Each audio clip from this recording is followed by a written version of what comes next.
Do this. All right, so let's see. Today's training is on working with buyers. So the last training that we had working with sellers. We actually went through and able to, can you turn the slide on? The upper one, sorry. Working with buyers and establishing values, which is super critical. Same thing on the buyer side though. Just to remind everybody, and on the buy or sell side, fiduciary responsibility. So that means you have to take care of your clients in the highest regard. So this is one reason actually why investors a lot of times shouldn't be licensed, because with your fiduciary responsibility, if you were to actually take advantage, quote unquote, or get too good of a deal on a home, you could actually be found liable for taking advantage of the general mass or the general public. So with that license law, you are held to higher standards and therefore have to exercise your fiduciary responsibility. So with this, there's a couple different reasons you do it, but when you have a buyer that's like, I love this home, your job is to be unemotional about that and say, fantastic, that home is good. But if that home is $100,000 overpriced, then that might not necessarily be the best deal for them. So the one thing I always tell the clients or the buyers is that basically like it, love it, gotta have it type thing, and trying to get it close. So with your fiduciaries, getting an accepted offer is number one. At the best possible price is number two. So if you know for a fact it's listed at 600,000, but the seller's like, give us 500,000 and we'll close it.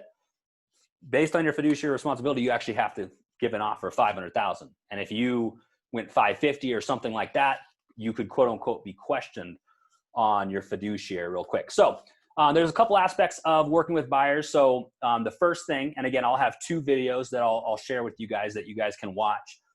Doing a buyer's consultation.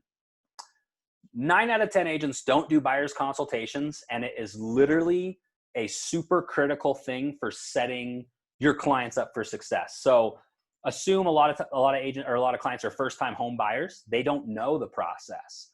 So when you actually do a buyer's consultation, you can go through all of the different things to expect, the process, the transaction, to where after, we'll say anywhere from 30 minutes to an hour, after we're done, that client is like, I know exactly where I am and I know where I want to be, and they know what to expect. So this is where you start to actually prepare the client for everything coming down the pipeline. Because again, the difference between a good or great agent and a not good or great agent is preparing your client. So when I go look at a home with a buyer and I tell them, hey, look, value's questionable. We might have an appraisal issue on this. Sure enough, if we have an appraisal issue that comes up on that client's already prepared for that. And they're already prepared for what we need to do and even the possible risks of that. So we actually have one right now where the client loved a home. It's a little overpriced. We've already told them the risks. Hey, just so you know, if that appraisal comes in way low, and again, it was actually the reason why it was kind of a wild card on what the appraiser would do. Because within 6 months, the values aren't really there. But within the last year, values kind of are there. So we have no idea what the appraiser is going to do. So if the appraisal comes in way low, it could basically jeopardize the deal. But again, these are things that we're having in the buyer's consultation. We're already going through and walking them through, hey, just so you know, here's the comparable sales. This is what the value is looking like. And these are the things that might occur because of that. So you're already kind of briefly walking them through. So again, in the buyer's consultation, you're basically building rapport. So this is one thing as well. I'll throw it in here in the chat. So I have my 5 steps to a successful closing. So the same thing on the sales side, the same thing on the buy side. Like there is going to seem like there is a lot going on as new agents specifically, but agents in general, a lot of times tend to complicate things, and it's your job to keep it simple. Again, keep it super simple. Same thing. You're trying to find buyers and have them go in a home. And so even if you think you are overwhelmed about the process, think about that buyer. They're even more overwhelmed than you are. So as a good agent, what you're doing is you're actually advising them, you're managing their expectations, and you're actually bringing them back down to reality. So I have the 5 steps to a successful closing. Let me throw it up here.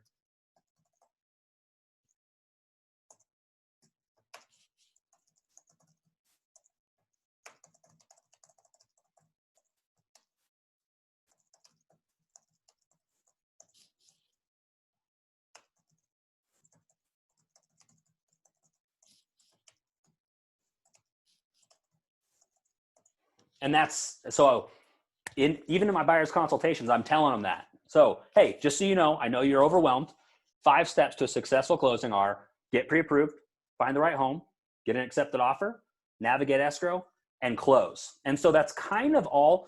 I might breeze through a little bit of the transaction just briefly, but again, you don't want to like fire hose them with information, because like think about them as like children. Like they're very timid children.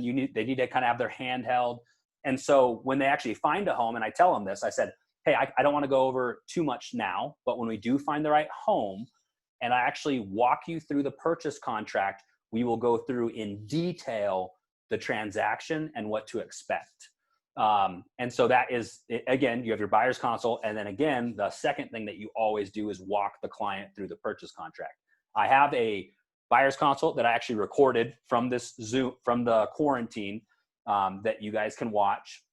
And then I have the purchase contract review training where I actually walk Sam through the purchase contract in detail. Because again, same thing on the listing side. On the buy side, you need to be able to walk that client through that contract. In my years of managing people, there were some like grown ass adults that I was like, oh, you've got this. You know how to do it. And I assumed they could actually walk people through the contract. And then when I had them try to walk me through the contract, they failed miserably. So like after that, I have like a specific, it's not a template, but like there's a way I explain all of the paragraphs and all of the contingencies that are very understandable. And I'll tell that client too, like I can walk you through the purchase contract in about 15 minutes, or you could spend 4 hours reading this in detail, because it's a bunch of lawyer verbiage and jargon that's kind of in there. So again, keeping it super simple, because again, as the clients are like going through, you're doing the buyer's consult with them, I just tell them right there. And so what I actually do in tandem with the buyer's consult is I bring a lender. And so at the very beginning, right when I talk to a client, I say, hey, I'll tell you what, even if I got somebody, and we'll actually do more trainings on like scripts and lead gen activities and what to do and how to do it. But one thing I asked is, right when I get someone that's like, oh, I want to see homes. Okay, fantastic. 5 steps. And I explain it to them real quick. I'm like, okay, so have you been pre-approved? Have you actually talked to a lender? No, I haven't. Okay, I'll tell you what.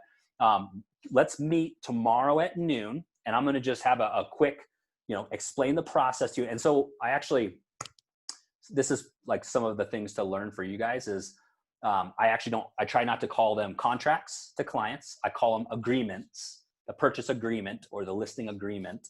When you say contracts, it kind of scares people. And the same thing is like, I don't tell clients, hey, I'm going to do a buyer's consultation with you. I just say, hey, look, I'll tell you what, let's go meet at Starbucks at noon tomorrow. I'm going to walk you through the process, what to expect, 15 to 20 minutes, answer all of your questions. And then from there, we'll go look at these homes that you actually want to go see. And so like right there, I'm setting the expectations. I get there, I do it. And then I'll ask them too, hey, have you talked to a lender? No, I haven't. Do you have a lender in mind that you want to use? No, I don't care.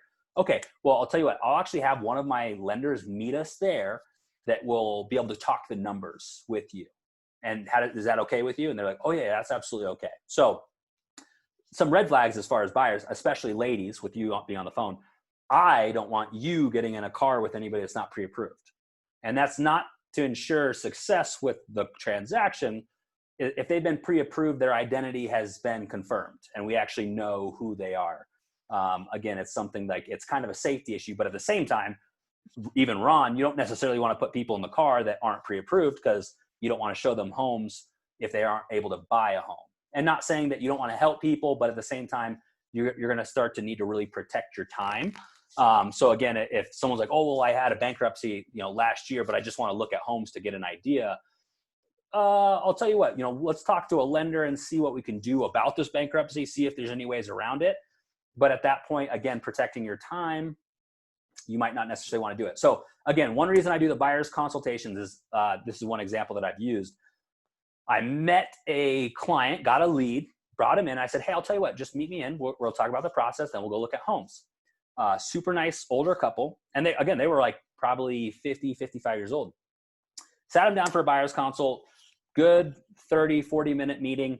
And afterwards, they like stood up and just said, hey, Travis, thank you so much for doing this.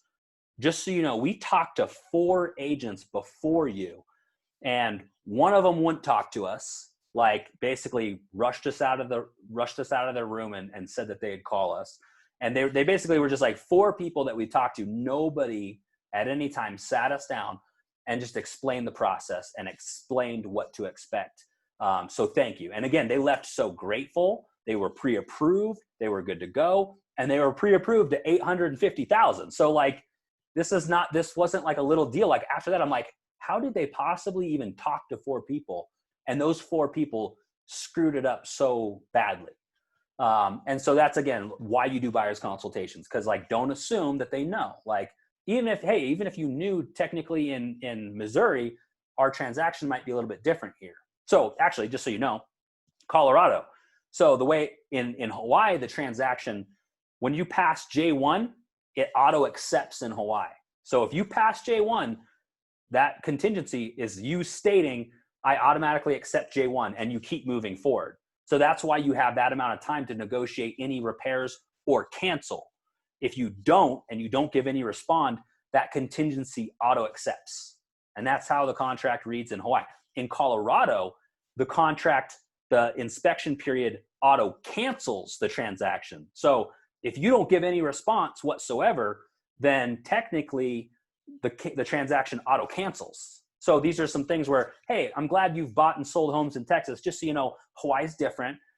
We should still sit down for even 15 minutes, and I'm just going to explain some things to you. So do you see how you're already learning how to overcome objection? Because these are things that people will say. I've bought lots of homes and all over the country. Well, fantastic. Have you ever bought a home in Hawaii?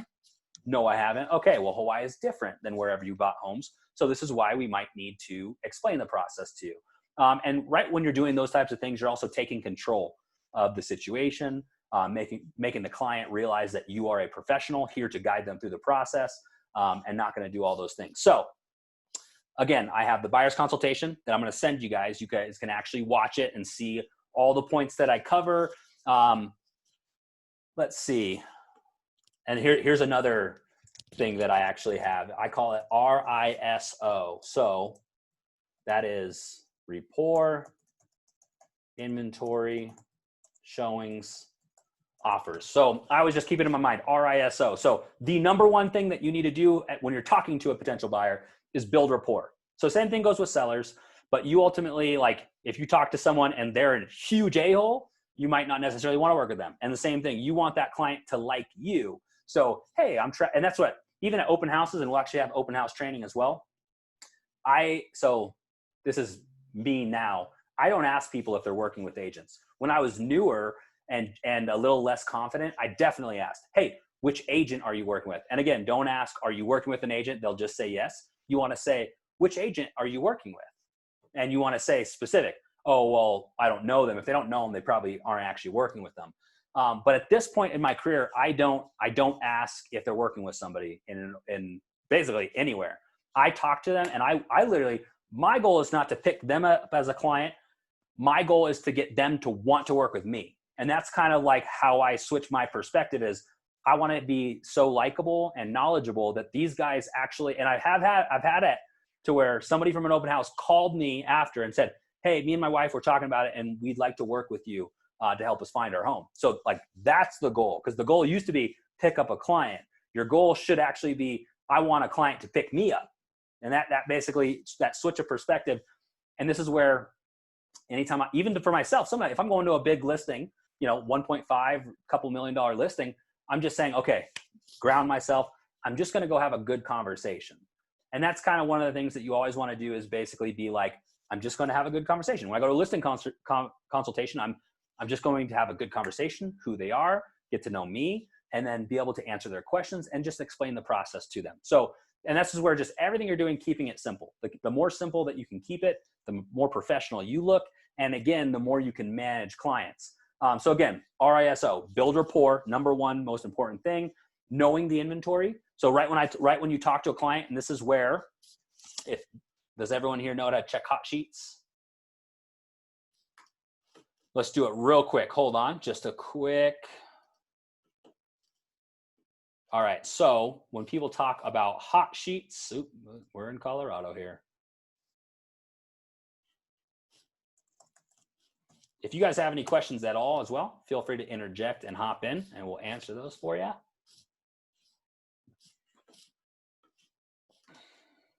All right, so hot sheet, boom, check, go to search, residential, hot sheet, comes up here.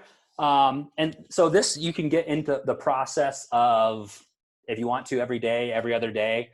Let's say new listing, you know what I mean? Let's just say for new listings, when you're talking to people, date of activity will go, let's just do 1 week actually. Does someone have a question? No, good. All right, so basically here are all new listings on Oahu in the last week. So when you talk to a seller, the reason why you do this is because data and knowledge, data and statistics, they help you sell. They help you control the conversation. You talk to someone like, oh yeah, I was thinking about selling, but I don't think right now is a great time. Well, did you know there were actually 230 listings launched in the last 7 days? Things are still moving, you know what I mean? And so that having those statistics will help you immediately combat people that are kind of coming at you with different things. Let's say sold. And again, well, people are listing them, but again, having the statistics to be able to say, and you know what? There were 133 homes that sold in the last 7 days. So things are moving, absolutely. So these are things that even talking to buyers, like, well, we're not sure that the market's great. I'll tell you what, interest rates are record low. They are literally record low. You're able to get like 2.25% VA at a very minimal cost. And so this is kind of like life-changing interest rates, because at 2.25%, like you're not refinancing ever unless you're trying to pull cash out. So in the buyer's consultation as well, that will again send you the video. Just want you guys to see, where is it?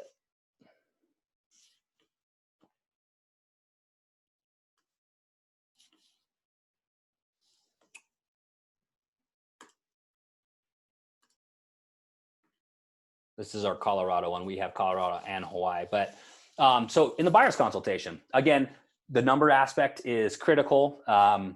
It's going to be really important for getting them pre-approved, but being able to, let's actually see the Hawaii one real quick.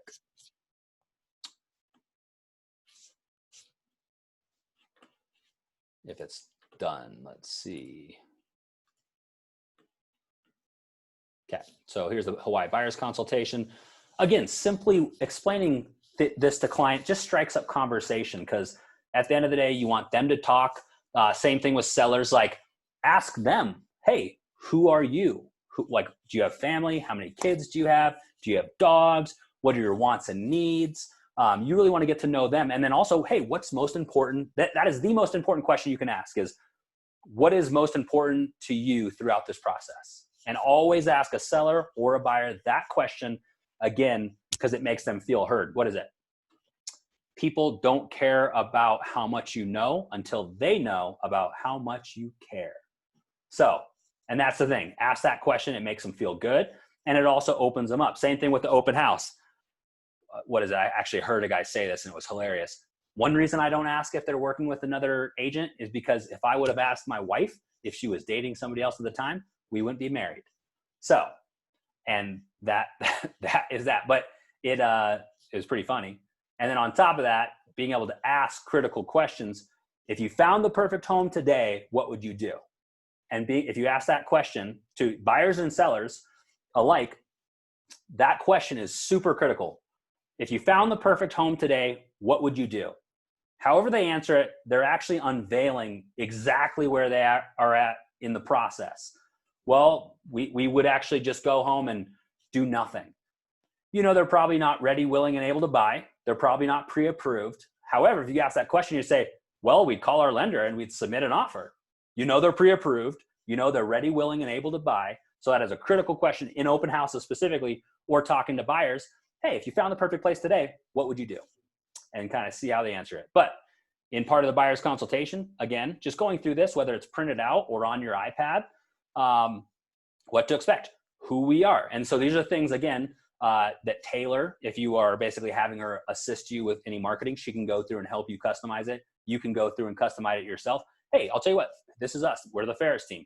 This is who I am. We've been doing this for a long time. We've helped a lot of people. We have the process dialed in to make it as smooth and easy as possible. We definitely do military relocation. Ultimately, navigate the market. So again, the five steps to a successful closing. Navigate the market, strategizing your offer. So again, I explain it in the purchase contract review, but I always say there's the 3 pillars to writing an offer, and that's going to be price, cash down, and terms. So that's what it's strategizing your offer. Hey, I have no money down. I'm doing VA. Okay, well, no cash down. We might have to be more aggressive on the price because one of those pillars is low. Or, hey, we have to sell our home back in Texas in order to buy this home. That term actually hurts your offer. So you, again, might have to be more strategic on the price or maybe the cash down. And again, another little caveat I'll throw in here that's just some of my little, let's see, where's that chat? Now that I'm screen sharing. I'll throw it up in there. But I always tell clients too, you have like it, love it, gotta have it price. So when you find a home, like it, love it, gotta have it. Those are 3 different prices. Like it means they're okay living there if they got it at the right price. They love it means, hey, they want to be kind of aggressive on it, but they don't want to overpay for it. And then gotta have it is the wife will typically do whatever she has to get that home. So do whatever you have to do to get us this home. And so like those are actually 3 different kind of offers that I would actually put together. Shorter timelines, higher price, higher cash down. You can have in special terms, you can have appraisal clauses where your client will pay X amount over. You can have escalation clauses to where, hey, if there's multiple offers, we'll pay X amount over the highest offer. But I always say this to everybody as well. On the escalation clauses, call and ask the agent first. And on my team, I always tell the agents when I'm coaching them, call the agent and say, how do you feel about escalation clauses? So if the listing agent says, we love them, you better put one in there if your client is okay with it. If you call the agent and say, I hate them, we won't even look at them, then you know, because what that is basically old school. So old school means like highest and best. Bring your highest and best offer. We're not going to count, trash can blew over. Highest and best means bring your best offer. Because again, on an escalation clause, you might give them $600,000, but you put in the contract, well, we will go up to $620 if we have to. Highest and best means just bring us the $620. If you want the house, give us an offer at $620. So this is where always call and ask, how do you feel about escalation clauses before you actually just write one up? Because if the sellers hate them and you do it, there's no point, and it actually kind of upsets them. All right, what do you need? Best value, hassle-free transaction, quick turnaround. What happened here?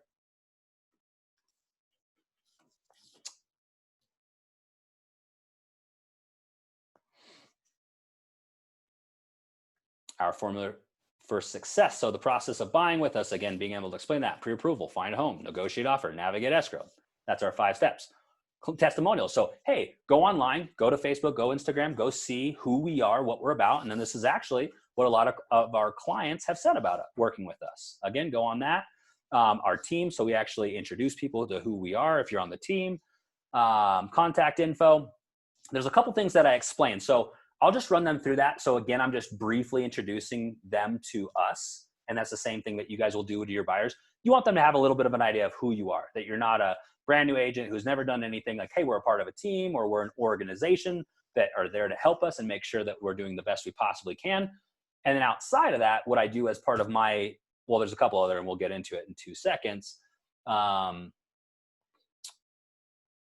is building the portal. So what I do, and this actually leads you into a lot of the points. So, okay, I'm actually going to build the portal right in front of you. Just so you know, what we're looking at is we're looking at active properties, not in escrow or sold already. Just so you know, and I explained the difference between Zillow It's actually in one of our buyers consultations where I have like Zillow versus real life. But I explain it. I say, hey, look, I'll tell you what, we love Zillow. We advertise on them. However, don't use it. Do not use Zillow. I'm going to plug you into this. This is accurate, up-to-date information that you need to use to find your home. I can actually see what you're looking. So active should be available. Zillow, if you find stuff on Zillow, it's probably already sold. And then I'll literally go through and build this out with them. What areas, what price? And to tell you the truth, you'll get really good at being able to pre-approve people before they actually get pre-approved. Because when they're like, yeah, I make $500,000 a year and I have no debts, you're like, okay, you could probably buy almost whatever you want. Even with military, you'll learn the ranks to where if it's an 04 in the military, they could probably buy whatever they want. And this is where you are an advisor. So I'm not, and I tell people, hey, look, I'm not a salesperson. I'm not here to sell you shit. I'm here to advise you on what you should buy. You know what I mean? I'm here to give you market trends, data, statistics, give you market values, market information. But again, and I'll say this, and these are some of the scripts training that we'll go over as well.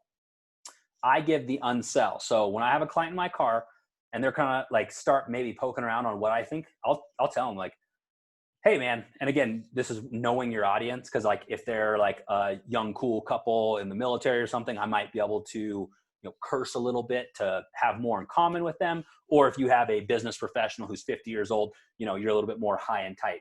So make sure that you are, again, playing to your audience of who they are. But I'll tell any client like, hey man, I don't care. You've got to live there. You've got to pay the mortgage. Therefore you've got to like it. And when you say that to somebody, it kind of throws them off guard. Like, whoa, this person's not trying to sell me. Like they care and they're advising me. So that's where I just straight up tell them too, like, hey, I don't care. I really don't. I'll give you the information. It was pretty, like they had nice flooring or something like that, but I'm not actually saying like I would advise this one over that one. The only time I give my thought is like when it is like they are literally tied up between two properties and they've slept on it. And then they say, we can't make our mind up between these two properties. At that point, I might actually open it up and look at it and be like, hey, I'll tell you what, that property was in Mililani, which is a very established community. The other one was in Pearl City, and I'll give them actually some data and statistics behind. Or if it was even Mililani and Pearl City IA, I'll be like, hey, I'll tell you what, I don't care either way. Like, again, they're both nice homes, but Mililani school districts, and again, you got to be very careful how you say this, but you'll just be like, people that are very concerned over school districts, they tend to go towards Mililani. And so what I just did there is like, you can't say Mililani has great school systems. That's called steering. You actually cannot do that. But I guess what I say, I answer the question without actually answering the question. To where if people are looking for a home and they're very concerned about school districts, I tend to see them gravitate towards Mililani. And so you kind of say something like that to where it kind of gets the point across without you actually giving that. And so I might give them, hey, here's more statistics or data that might kind of help them come to terms with one of the properties that they actually want to move towards. Hey, great. Thank you, Travis. We'll go ahead and submit an offer on that one then. So again, going back here, I build the portal with them, and this actually strikes up conversation. So when I go into price, I'm explaining price, bedrooms, bathrooms, how many kids do you have? Do you need dogs? Whether they care about newer home or older home. Hey, are you familiar with how fee simple leasehold works? Yes, no. Just so you know, leasehold, you buy the home, but you're renting the land for 30 years. At the end of the 30-year term or whatever it is, anything on that home now reverts to the fee owner. So one of the things that you're going to say is Hawaiian Homelands. So Hawaiian Homelands, Kapolei, addressing these things right up front immediately. Hey, if you see a home in Kapolei for $200,000 and it's single family, 99.99%, it's a Hawaiian Homelands, which aren't bad, but are you 50% or more Hawaiian and then want to do a 99-year lease? Because that's what it is. So great. That explains fee simple versus leasehold. No, we want fee simple. Property condition. So with VA, typically what I'm doing is not fair, needs major repair or tear down. As far as VA, probably can't loan on those. So you're looking at what's called livable condition. So condition, again, special sales conditions. So, hey, are you familiar with how short sales and foreclosures work? And again, this was actually in our buyer's packet as well, is short sales versus foreclosures. If they're like, no, I don't know. Okay, well, I'll tell you what. So foreclosures are fine. Foreclosure means the bank has already written it off. It's bank owned. We can actually move forward immediately on it. There's a couple hurdles that we have to get over, but it's a relatively smooth process. Short sales, however, in this business, we call them long sales because you're actually negotiating with the bank to try to get that. So let's just say you bought a home at $100,000 or you bought it at $200,000. The market goes up and it goes down. And again, I'll show you guys some of the data that I use and show. But the market goes up and it comes down in Hawaii. But in the situation where I bought a home at $200,000 and something catastrophic happens in the market and that home goes down to $100,000, something happens in my life outside of my control that I have to sell that home right this second. What you're doing is you're going to the bank and saying, hey, Mr. Bank, I know I owe you $200,000, but I have to sell my home right this second and I can only sell it for $100,000. Will you let me sell it short of what I owe you? And that's why they call them short sales. So that negotiation with the bank is borderline an unknown timeline. They can go 6 months, they can go a year, and then the bank actually could come back 14 months later and say, hey, we reject the short sale. We're not going to let it happen. So it's a very unknown timeline and unknown process. So because of that, typically clients don't want to do them because at the same time, hey, you have a 2.25% interest rate that you're able to get now. Let's say the short sale didn't come through for 16 months. Where will interest rates be then? Because if you think you're saving money, but your interest rate is now 4% instead of 2%, that's actually going to cost you a ton of money. So the unknown of short sales basically, and again, with clients, you just explain it to them. Most likely they'll steer away from it. The other thing I always say with this is, okay, well, Hawaii is an island. We're not getting any more land. The banks also know this. Land is very valuable. In Texas, they might have 2,000 short sales and foreclosures that the banks are trying to get off the books. And so they're basically saying, hey, somebody come give us some money for these. Hawaii is actually a very well-performing state or market to where banks realize this. They realize land is valuable. So short sales and foreclosures, for the most part, are actually still selling at or close to market value. So what I always say is, hey, if you want a big deal or discount or home on sale, Hawaii is not necessarily the place to get it. You're going to be paying at or close to market value anyways. So there's no reason to actually go and look specifically for short sales or foreclosures that are hitting the market. However, if for some reason we do see one, we'll absolutely go take a look at it and we can get it if you wanted to. And again, so as I'm building this out for the client, it's letting me explain a little bit of the process and expectations of things that they're probably going to see out in the marketplace. So that way, again, if you have clients, you just plugged them in here and didn't explain things, or you pick up clients on Zillow, they're going to be like, hey, what about this one? What about this one? What about this one?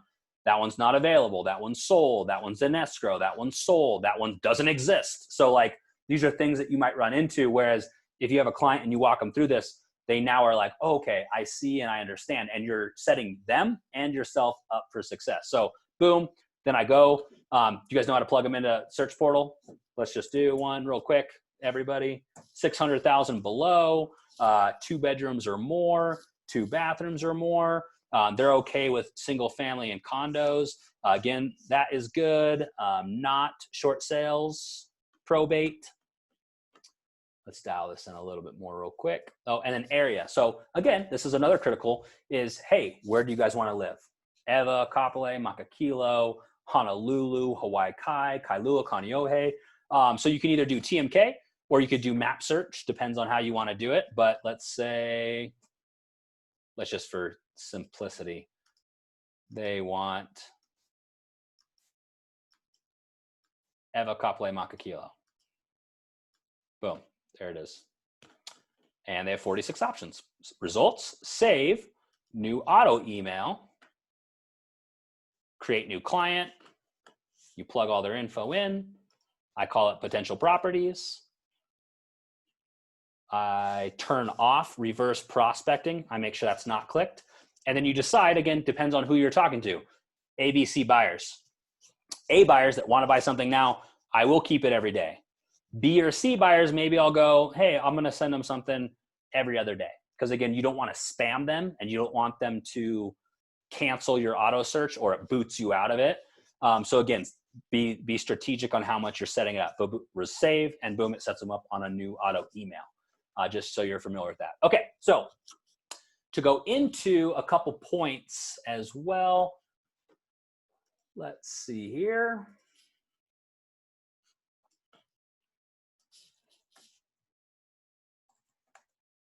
I think you can see this in my buyer's consult, but when I go through, here is one of the most powerful charts that you can actually go through, and I do go through it in a buyer's consultation, and I just explain it to them.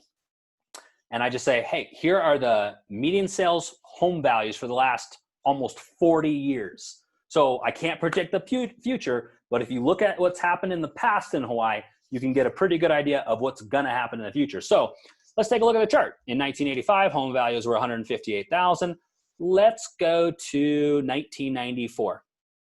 So, and I'll cover up below 1994 and show them and just say, at that time, home prices were 360,000. Could you agree that home prices were the highest they'd ever been in history? And they're gonna be like, yeah. Okay, well, I'll tell you what, 1994, 95, this was the Japanese bubble and actually the biggest crash of Hawaii real estate history that we've seen. So you can actually see that home prices got hit. They got hit pretty good. They went down to 290, but then they started to recover. And what happens in 2007? So again, if you were to have bought in 1994, which quote unquote was at the peak tip of the market, you bought it, you made your payments, you rented it out, or you lived there that entire time. In 2007, what was your home value?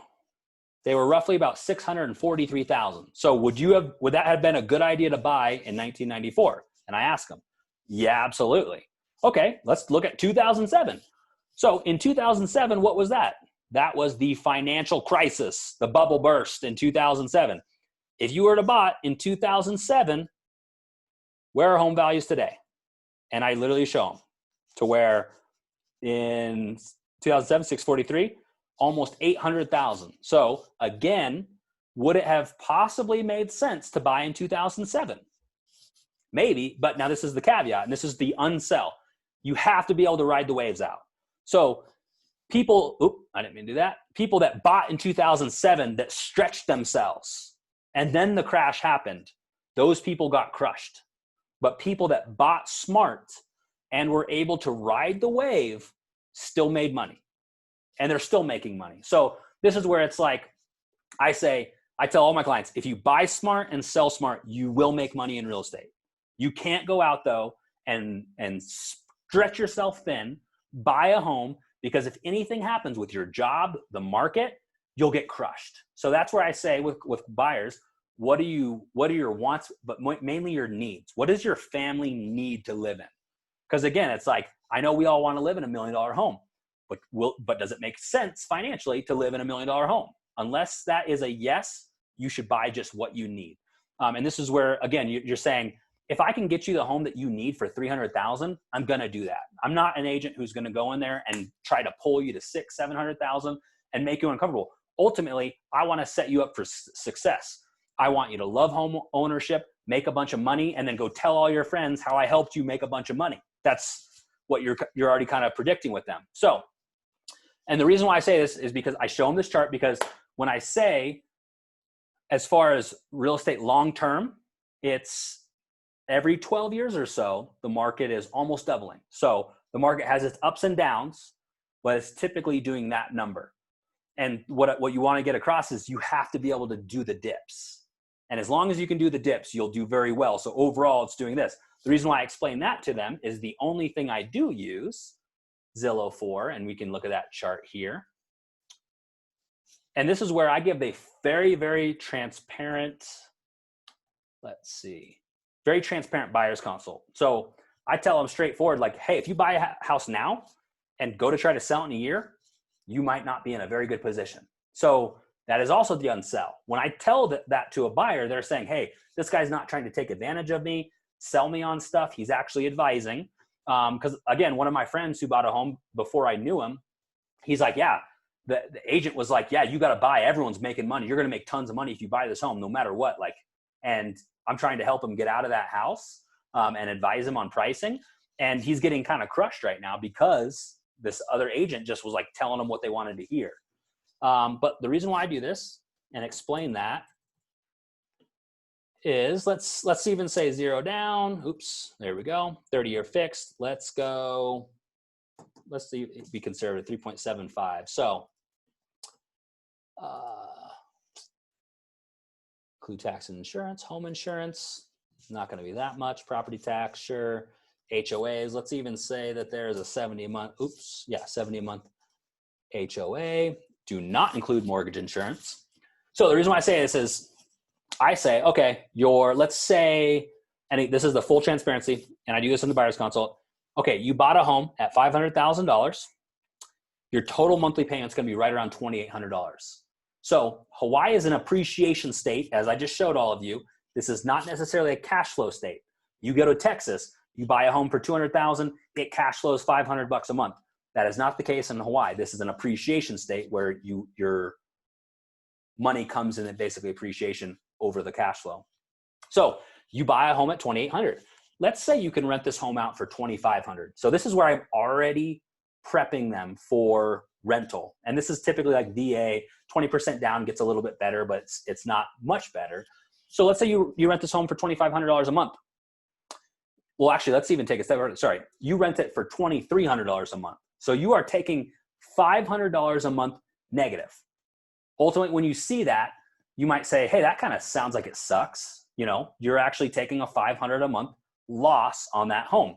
However, when you look at an investment, it would be like someone handing you $2,800 every month and you handing them back $500. How does that sound? That actually sounds pretty good. Give me $2,800 all day, I'll give you back $500. I'm still positive $2,300. So the reason why you get this across is because, let's see, full report. Amortization. The phone one is so much easier, I'm sorry. Let's see here. Just the full. Okay, so $500 a month negative. That is $6,000 a month negative that you're paying out to rent your home. Let's say you rented that home out for 10 years. That would be $60,000 negative in 10 years. That sounds, again, like, whoa, I don't know if that's a good idea. Okay, well, if we're at 6/20/20, let's go to 6/30/30. Or 20/30, sorry. And then, let's see, what did we do on this? Is that 200? Let's go 500,000. Interest rate, 3.75. Okay, so there we go. So you rented that home out for 10 years, so 6/20/30. And then again, you finish that 30 years, so technically it would be 6/31. So at 6/20/31, you would have $124,000 of straight equity. Do you get that? So you, in 10 years by renting it out, you've made 60,000 positive. So you paid out 60,000, but you made 120,000 of straight equity that they were paying down on your home. So you're positive 60,000. Now, the reason why I explain this is that's based on a flat market. That's based on home prices not doing anything for 10 years. So from the last chart that I just showed you right here, do you think that home prices are going to do nothing for 10 years? No. So what you say is, since the market is doing that, take that, and this is actually what home prices are doing. So in 10 years, you've made 120,000 equity minus the 60K you paid. So you're still positive 60K. And then you factor in this amount of appreciation that is going to occur over 10 years. Do you think that real estate is a smart decision? And that absolutely. So you explain that to somebody and it clicks. But if you buy now and go to sell in a year, you're not looking good. So this is where you say real estate is long-term. So ultimately you want to be able to ride the wave. The longer you pull real estate, the more powerful it gets. Because again, in 30 years, do home prices even matter? No, your home's paid off. They're either straight cash flowing a lot of money, or they're able to sell it, and that's their retirement account. So that, and this is where you say, I'm a real estate agent that's probably going to tell you in 5 years you shouldn't sell the home. And again, you say that, and actually I've had listings that said, what would you do, Travis? well, I'm younger and I'm more aggressive, so I probably wouldn't sell. I would rent that out. And they were like, because I advise them, really, how many agents would say, yeah, you should absolutely sell the home? Most, you know what I mean? Which is why real estate has a bad reputation. As far as we're not salespeople, we are advisors. And when you advise people and do the right thing, it'll come back and reward you. So again, in the buyer's consultation, I am going through this. I'm explaining the values. I'm explaining the negative. I'm already preparing them for negative rental. Because again, if you're like, you're going to make tons of money, and 2 years later they come to you and say, hey, Travis, we're moving. We need to deal with our home. Okay, well, I've looked at everything. You're going to be $500 a month negative in rental. What do you mean I'm going to be $500 a month negative in rental? That is most conversations that 99% of realtors are having with their clients. Am I having that conversation with my clients? Absolutely not. I said, hey, remember when I told you if you bought a house now and tried to sell it in a year that you would get crushed financially? This is where we're at. And I've had it happen only a couple of times, but the reason why I do that is because stuff happens in life. And so they're going to come to you and say, hey, Travis, help me out of this situation. Hey, man, dude, I told you, like, home ownership, you can't do short term. Like 1-2 years is risky. 3-4 years, you're looking good. Like, it's not going to look good. So that's being fully transparent and letting people fully understand what's going on. Because when those clients fully understand what's going on, they're like, cool, we're still good. We still want to buy. Those become really good clients. You know what I mean? They trust you for actually advising. They're going to call you to rent, sell, do whatever, to buy more homes. They're going to refer you to their friends. Again, there's 2 other videos I'm going to send you: purchase contract, full walkthrough, and a buyer's consult. So you can see basically how we do this with a client. And that's it. Does anyone have any questions on any of this stuff so far? Okay, cool. So we will go into a lead gen training at another time. To be straightforward, just to touch base on it real quick. The best CRM is the one that you're actually going to use. Doesn't matter if it's an Excel spreadsheet, if it's KV Core, if it's Sierra. We're actually getting Sierra. You guys will have Sierra, but that one's coming through. Let's see if I can pull up another one. I got to cancel this one. Let's see. Oop.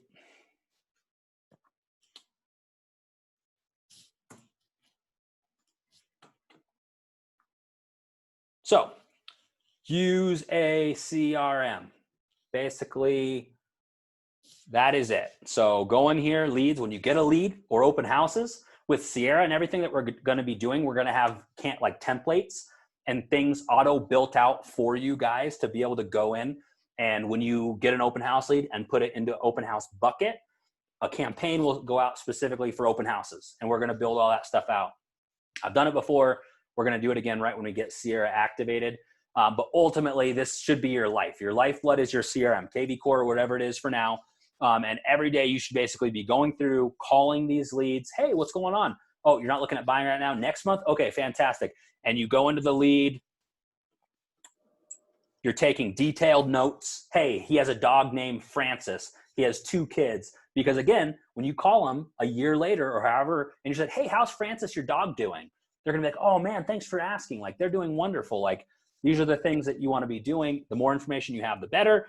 And hey, I'm leaving for 6 months. I'll be back and I want to buy a home right when I get back. Perfect. You go in here, you set a follow-up reminder for a phone call in 5 months. So you try to call 5 months. Hey, I know you were going to be leaving. I just want to touch base with you. We have everything ready to go for when you get back in town. And so you go in here. This is your lifeblood. This is really what you should be like going into daily, pulling the hot sheet, going into CRM. Because again, we're going away from Real Geeks, so we haven't been keeping it up to date. But you have live feed, what people are doing. You have follow-ups. These are things you need to do now, things you should do now. And it like basically goes through and it's telling you what you need to do. So again, we talked about it briefly. It's going to seem like a long time when someone says, I want to buy in a year. You're going to be like, damn, that's a year. That's a long ways away.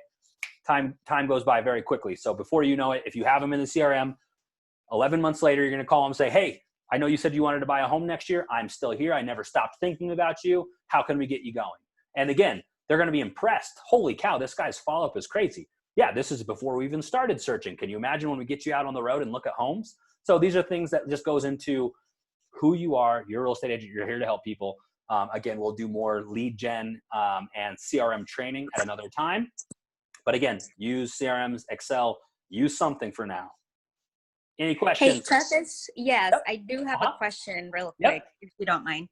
Um, have do you find it challenging to kind of tell your buyers to get pre-approved or talk to a lender? I find it lately, like I've had some leads, and when I mention lender, they've kind of backed off, or I feel like it's really challenging to like, can you just go and talk? It's completely free. It's really easy. Like, why won't you want to do it? Do you So have any absolutely. suggestion? This is your confidence. And so like, again, there's like, even NISA is kind of like, I have a super advising, like a financial advisor. What do they got to do? They're a financial advisor. They need to dig through your finances, right? Like you're going to have to show them the bank accounts, taxes, things like that. They've got to get in your stuff to actually help you. Same thing goes for real estate. Like when I'm talking to somebody, like I'll be like, what are your debts? You know, what type of car are you driving? Do you have a loan on that? How's your credit score? And again, like when you say these things with confidence, they're not thinking about it. If you're like, oh, well, you know, how's your credit score? Like if you like really like iffy ask about it, they might be like, oh, I'm not comfortable sharing that. But if you're like, hey, I mean, what's your car? What's your credit score? Like when you ask someone with confidence what their credit score is, they're going to say one of three things. It's horrible. It's amazing. Like literally they'll be like, it's an 824. If someone tells me their credit score is 824, I know that they know what their credit score is and they're good. Or if they're like, I don't know, then you could say, okay, well, that means the I don't know is kind of a wild card because it could be horrible or it could be okay. To tell you the truth, most of the time it's better than they thought it was if they don't know. But again, those are what it is. So you ask what it is. Because again, if you're like, okay, this guy's an E6 in the military, I know roughly what he's making. I know his debts. I've asked, you know, hey, what are your debts? Like, as long as you don't drive a Ferrari, you should be fine. And then again, what's your credit score? Well, my credit score is a 680. Perfect. That's fantastic. So this is where you're advising because it's like, I need to know some of your stuff so I can figure out where you are and where you want to go and I can help you get there. So that's where you're coming as an advisor and asking with confidence. I had a lender one time that like, so usually with me and lenders, like we have it down to where, again, they're doing the same thing. Like, hey, I need your information. I'm going to go through here. I'm going to run your credit score. The clients are always like, absolutely perfect. There was one where they were like really timid, like, oh, you know, are you okay with me, you know, running your credit score? They were like, no, I don't think I'm comfortable with you running my credit score, as opposed to advising and telling them.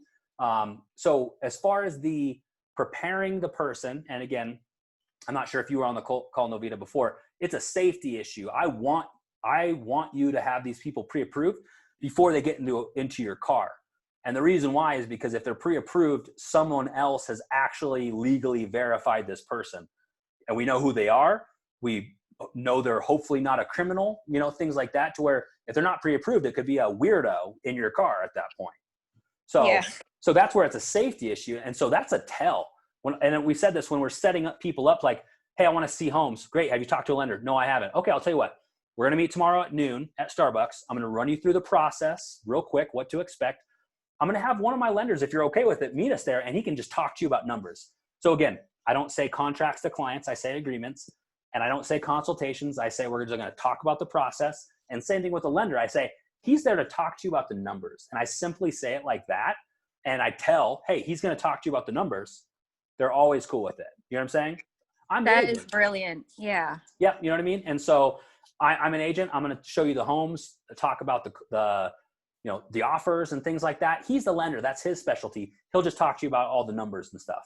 And then the way that you pitch it is you say, I'll tell you what, especially if they're married, I don't want to bring your wife into a beautiful home that she loves and she falls in love with. And then we go talk to a lender and that lender says, hey, I'm sorry, you can't afford that. So I'm here to prevent that from happening because I want to help you find the right home. But if you find a home that your wife loves and you can't afford it, it won't be a good situation for you. Like you kind of like say stuff like that or use things like, again, you're trying to get them and you could say it. Hey man, I'm trying to get you from point A to point B. And I threw it in there. The 5 steps is get pre-approved, find the right home, navigate escrow, get an accepted offer, navigate escrow, and close. Step 1 is get pre-approved. And when you say it like that, they're like, okay. And again, you're setting that expectations. Like the first step is to get pre-approved. I don't want you to be in my car. Again, you might get better at pre-approving people by who they are, their job, stuff like that. At that point, I'll be like, okay, you know, you guys are dual military, no debts. You guys both have 840 credit scores. I'll go show you homes. And again, I can kind of know roughly the price range that they would probably want to look in. But until then, just have a lender do it. So. Perfect. Man, you're good. Woo! Try it. Any questions from you guys so far? Hello. Again, we'll have more training on like lead gen, scripts, CRM stuff. But this was kind of working with buyers, what to accept or expect. Again, actually with fiduciary, one thing I want to point out as well is this is where you got to know like kind of the liability. So if you went and found a client a home in a neighborhood, okay, and you guys closed on it, and then a week later, they found out there was a FSBO, a for sale by owner in the same neighborhood that they think they might have loved, you could be held liable for not showing them that home, just so you guys know. So this is where your job is fiduciary. Like, and this is where like, if you're cool with the clients, great. But just so you know, like there's liability involved with it. And you guys need to know where like the lines are drawn and how to navigate them. So a FSBO, if they say, hey, what's that FSBO? I'll look it up, see if I can find information. I'll then knock on the door and say, hey, look, I'll tell you what, my clients are interested. I just wanted to double check. Are you paying a co-op fee? You ask that 99.9%, they're going to say, yeah, we are. We're paying 2.5% co-op fee to somebody bringing a buyer. Perfect. And then I'll set the showing up from there. So I always talk to them first, and then I'll set the showing up. But that's how that works. So, all right, if no one else has any questions, that wraps up today's Working with Buyers. Ron, I know if you had questions, well, Stacey, we got one-on-one too this week. Ron, I know you had a couple questions. We can hang out here for 2 seconds after, and I can answer those for you as well. Okay. Everyone else good? Good. Thank you, Travis. All right, guys, thank you so much, and I'll talk to you guys here later on. Bye. Bye.